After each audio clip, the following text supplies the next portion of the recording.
Olá, boa noite. O Realidade em Pauta vai tratar de um assunto de interesse nacional. Não importa a idade que você tem hoje. Isso porque a população brasileira está vivendo mais. Ou seja, a expectativa de vida aumentou em 12 anos, de 1980 para cá, sendo de 76 anos. A população com mais de 60 anos no Brasil já soma cerca de 30 milhões de pessoas e eles representam cerca de 20% do consumo de poder do país. Por isso, o Brasil precisa se preparar para esta nova realidade e cada um de nós também. Afinal, a aposentadoria está cada vez mais longe e mesmo que estivesse perto, o valor recebido muitas vezes não é o suficiente para manter o padrão de vida que temos hoje. E muitos precisam continuar trabalhando mesmo depois de se aposentar.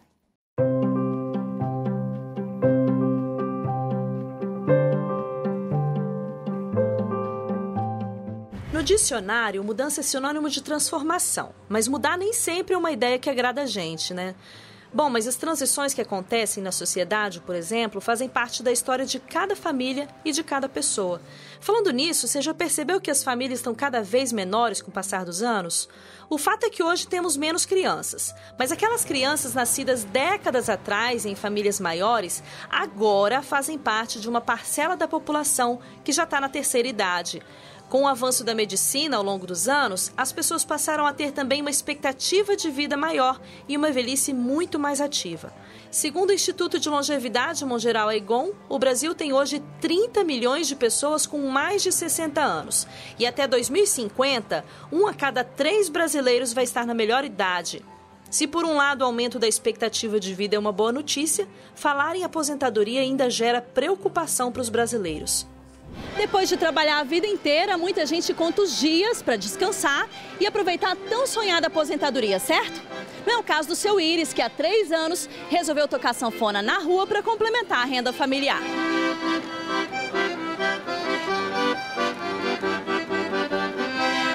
Sentado num banquinho, ele toca um instrumento esperando que alguém coloque algumas moedas na caixinha. Olha, eu sou aposentado, mas o que a gente faz com o salário mínimo?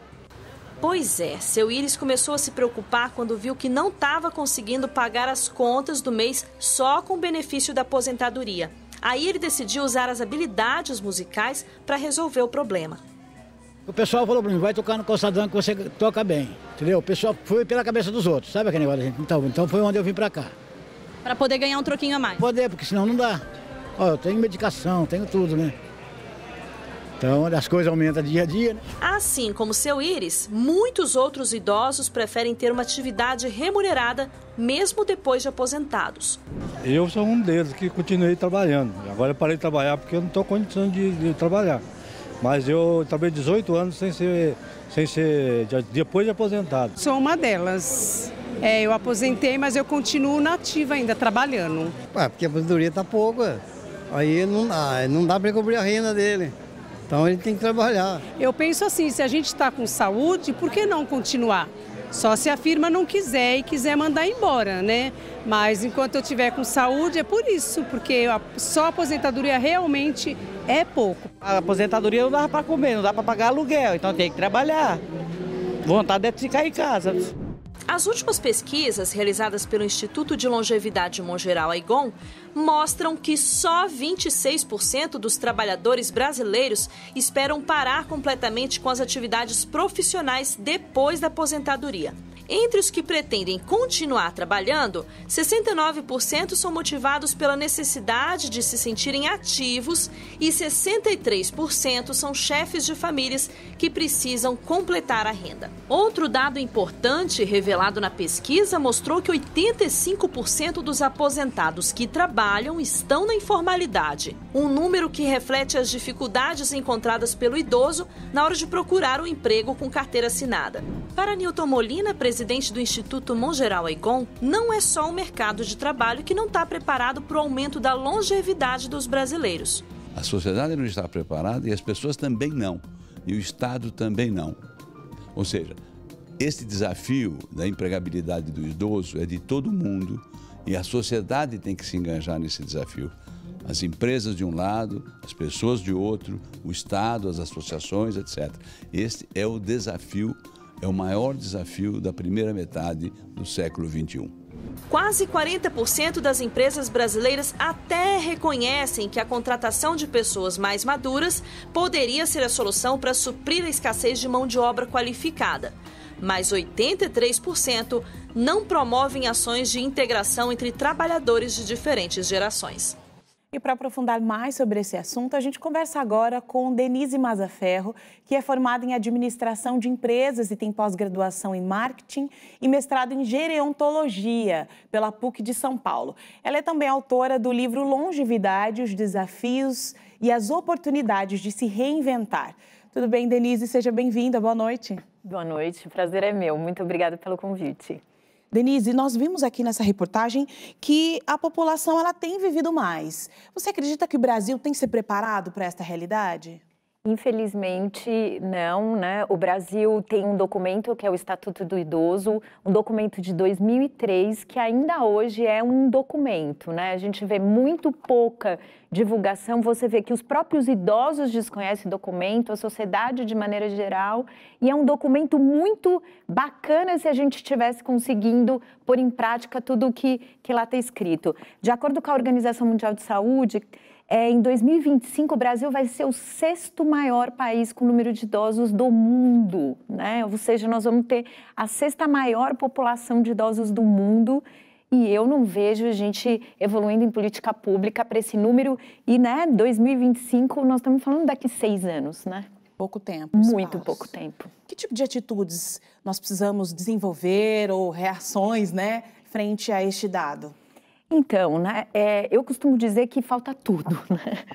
A gente ainda tem, você vê São Paulo, o estado de São Paulo, né, região sul e sudeste, serão as que vão envelhecer com mais rapidez dentro do Brasil como um todo. Até por uma questão de desenvolvimento social, saúde, né, e tudo mais. O Estado de São Paulo, em 2012, criou o programa chamado Programa Amigo do Idoso, Estado Amigo do Idoso, onde os municípios se cadastravam e, com isso, eles conseguiam verbas para desenvolver equipamentos. O Estado de São Paulo tem 11,6% da população com mais de 60 anos, o que dá em torno de 5 milhões de pessoas. Você vê, o programa é de 2012, nós estamos no final de 2018, né? Daqui poucos dias estaremos em 2019 e nós temos apenas 10% da população do estado de São Paulo atendida por esse programa, Carol. Então, assim, e o que ele é? Ele deveria contemplar centro de convivência para essas pessoas, centros-dias e outros equipamentos que pudessem realmente ser inclusivos para essa população. E a gente não tem dentro dessa política nada que fale de mercado de trabalho, nada que fale, né, que essas pessoas podem continuar gerando renda, continuar ativas. Quer dizer, mesmo dentro de uma política pública, a gente não está olhando para a questão do trabalho. E essa, quem sabe, é uma das maiores preocupações de quem chega na melhor idade, assim falamos, né, na melhor idade, porque é necessário que ele que teve uma vida ativa até então, ele precise continuar, né, com essa vida ativa, mas que também ele precisa gerar renda para se sustentar. Sim. Como isso é possível? Então, eu até acho interessante primeiro a gente falar de uma coisa, né? O que é o idoso no Brasil hoje? É uma pessoa com mais de 65 anos, mais de 60 anos, né? A gente não consegue dizer que entre 60 e 80 anos é uma diferença tão grande, são pessoas, né, são características tão diferentes. Necessidades diferentes. Então, primeiro a gente tem que, na verdade, enquanto sociedade, serviço, iniciativa pública e privada, olhar para uma heterogeneidade enorme dessa população. Primeiro, o homem envelhece diferente da mulher, né? E a mulher ela vive mais. Segundo, que, obviamente, nós vamos ter necessidades diferentes, porque são pessoas... uma pessoa de 60 anos é extremamente ativa, tá super ok, né? Então, o que a gente primeiro precisa olhar, e tanto é que já existe uma classificação da 4ª idade, que são os com mais de 80 anos, justamente para a gente olhar quais são as necessidades destas pessoas. Em termos de trabalho, o que eu mais observo, e eu trabalho com isso, né? Eu trabalho com programas de preparação que a gente chama de pós-carreira, que é muito mais voltado para essa transição.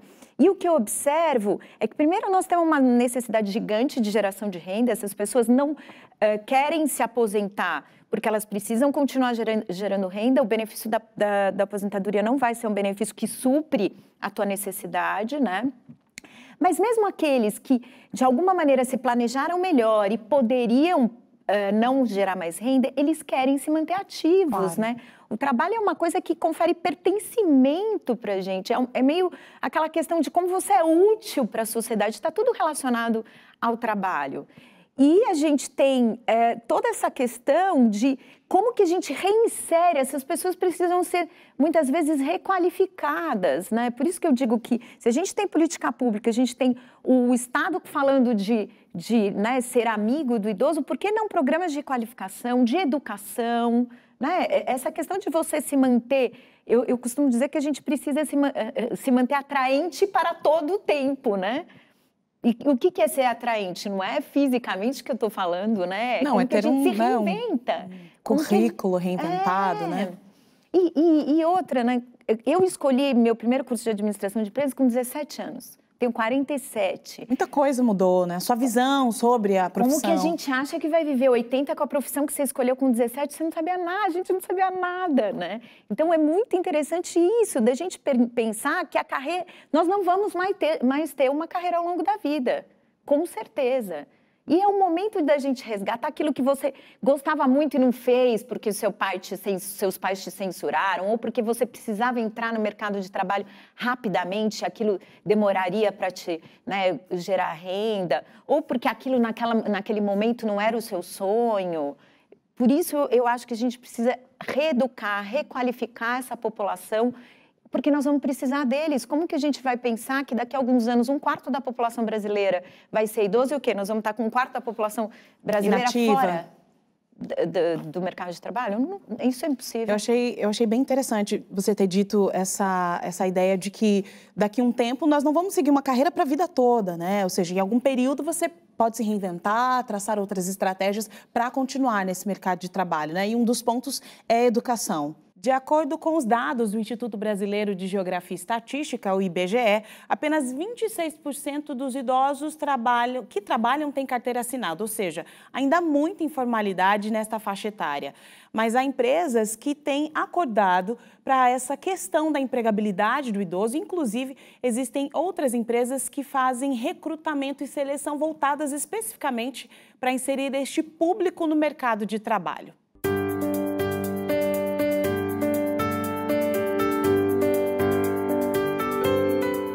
Quem diga que o segredo para uma boa aposentadoria é planejar. Foi exatamente isso que o Edson fez antes de pendurar as chuteiras. O educador físico, que trabalhava com esportes de alto rendimento, não perdeu tempo e fez um concurso 2 anos antes de aposentar. Aí, quando chegou a hora, ele já tinha um emprego garantido aos 59 anos. Quando a gente chega numa certa idade, a dificuldade de você arrumar um emprego é muito mais difícil. Então é mais fácil você fazer um concurso, ser contratado, ter uma rentabilidade boa e continuar na atividade, né? Porque hoje em dia as pessoas elas estão envelhecendo mais, estão ficando mais velhas, estão chegando aos 80, 90 anos. E separar com 59, 60 não tem o porquê. E quando eu pergunto sobre os motivos que contribuíram com a decisão de continuar trabalhando depois dos 60, a resposta é certeira. Procurei trabalhar por 2 motivos. Uma, necessidade financeira, que vai me ajudar mais para frente, com certeza, porque eu vou aposentar nesse serviço também, então eu vou ter uma estabilidade. E para você não ficar ocioso. E se tem uma coisa que o Edson não fica é ocioso. Ele continuou na área de educação física, mas agora orienta idosos sobre a importância dos exercícios para a saúde. Legal, né? O professor doutor da Faculdade de Economia, Administração e Contabilidade da Universidade de São Paulo, Hélio Zilberstadt, conta o que mudou no perfil dos idosos nas últimas décadas e o que a crise tem a ver com a permanência deles no mercado. Eu diria que a ligação da crise com a continuidade do mercado de trabalho existe, mas ela é quase secundária, porque hoje em dia a gente vive mais e a gente vai naturalmente adiar o dia de pendurar a chuteira, mesmo aposentando. Há 20 anos atrás, 60 anos era o fim da linha, hoje é o começo, né? Então, com crise ou sem crise, nós vamos trabalhar mais. Porque a gente está vivendo mais. E viver sem trabalhar, viver sem construir, sem contribuir é muito chato. Pedro Wilson também achou chato parar. Depois de trabalhar 30 anos na área de logística e conhecer os principais problemas ocorridos durante a entrega final dos produtos, ele resolveu empreender. E nós fizemos um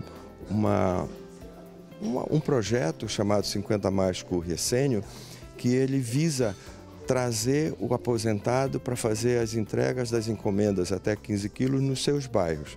E com isso a gente entrega na casa dele, ele faz a entrega nos bairros dele e ganha por isso. Com isso ele sai da depressão que muitos passam, sai do problema de família, tem uma renda significativa acima da sua aposentadoria e oferece ao mercado uma experiência, uma competência, um amor pelo que faz muito grande. E isso tem dado para a gente um resultado fantástico. E olha só, o Pedro contou pra gente que nos últimos 6 meses, mais de 20 mil pacotes contendo garrafas de vidro e taças de cristal foram entregues por idosos que trabalham para 50 mais. E nenhuma dessas entregas trouxe prejuízos. Ponto para a economia. Aos poucos, o mercado de trabalho começa a entender o valor desses profissionais mais maduros. Morris Litvak que o diga, ele é fundador da Mature Jobs, uma plataforma que conecta profissionais mais velhos que procuram emprego com empresas que buscam experiência e comprometimento. A gente sabe que ainda tem bastante resistência, né, por empresas, mas isso está começando a mudar.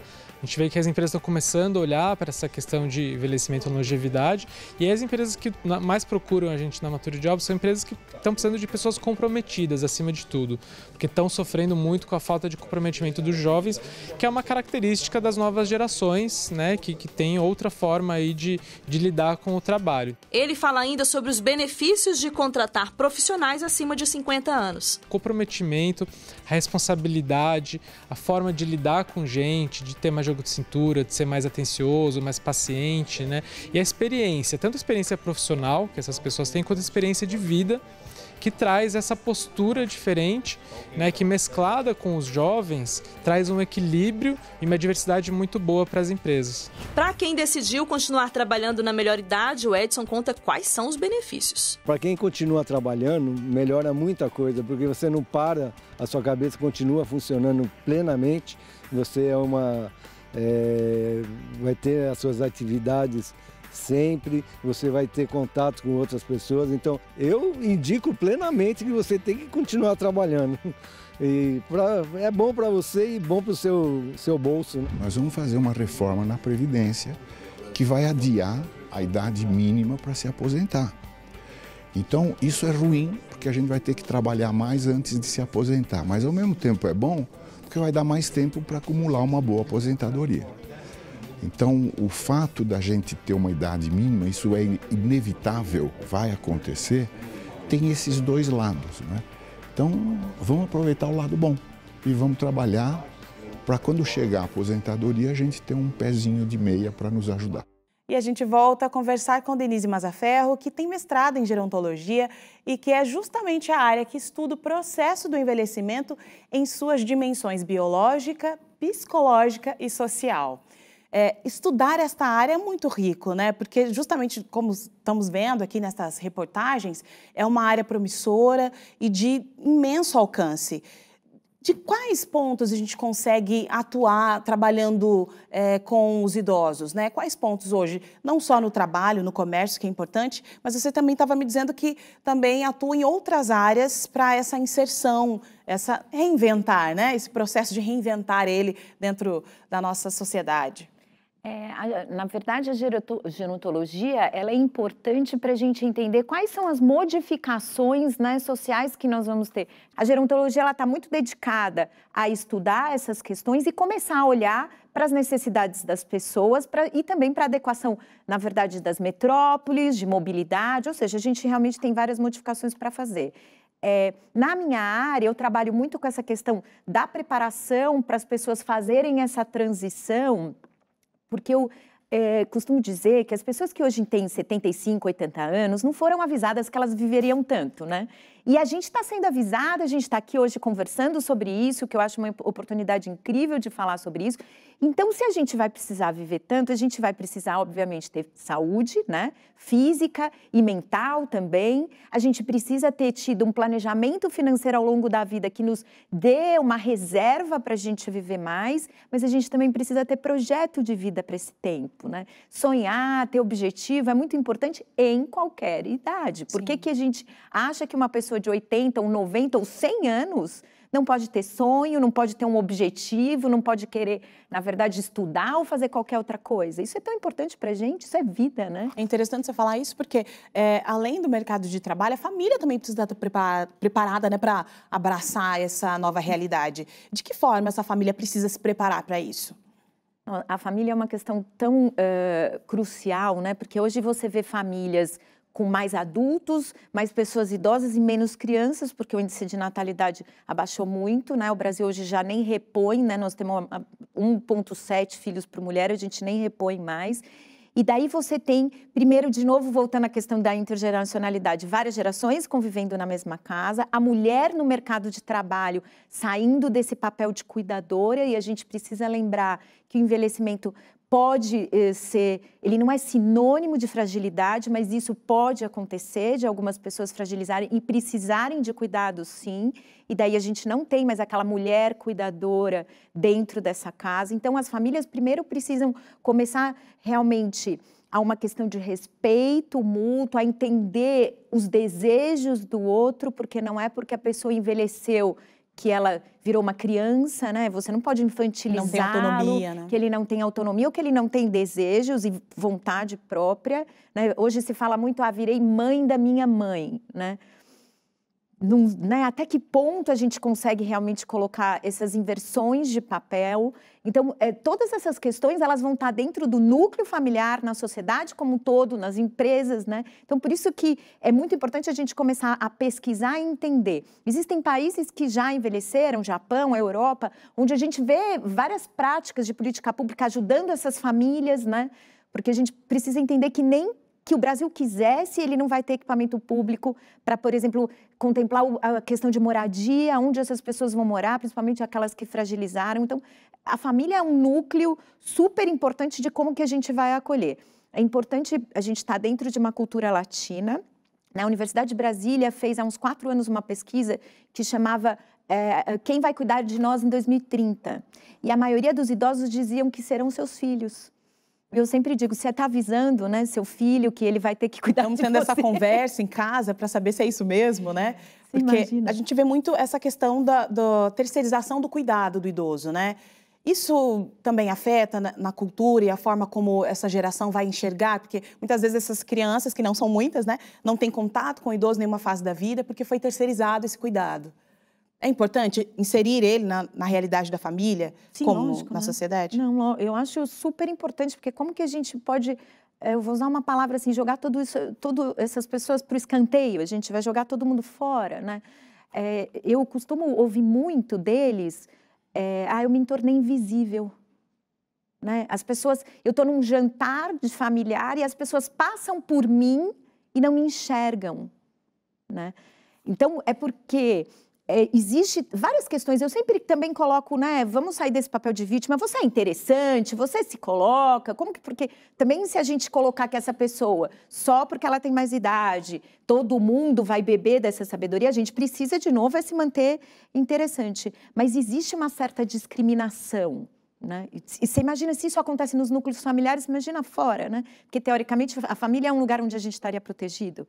Agora, essa terceirização acontece de novo, pela questão da mulher no mercado de trabalho, né? A gente não tem mais essa condição de cuidar, porque primeiro a gente começou tendo que colocar os nossos filhos nas escolas, nas creches, porque a gente precisava ir para o mercado de trabalho. Você imagina na hora que você começa a ter seu filho talvez numa escola e você não precisa mais desse problema, vem uma questão às vezes de pai, de vó, de tia, de sogra, né? E, de novo, a mulher é cobrada disso. Agora, essa terceirização hoje, Carol, custa caro. Porque a gente não tem equipamento público, né, para isso. E você ter dinheiro para realmente colocar em lugares bacanas, que tem uma equipe multidisciplinar que atende, confiável, isso custa caro. Custa caro e é preciso levar isso em conta, né? E a gente consegue perceber que todo mundo sai ganhando se essa integração existe, começando na família, depois no mercado, na sociedade, e assim vai, né? Muito obrigada, essa conversa foi muito produtiva, Denise, obrigada pelo seu tempo e por compartilhar seu conhecimento conosco. Eu que agradeço, muito obrigada. O Realidade em Pauta fica por aqui. Você pode rever esse e outros programas no nosso site novotempo.com/jornalismo. Uma boa noite para você e até o próximo programa.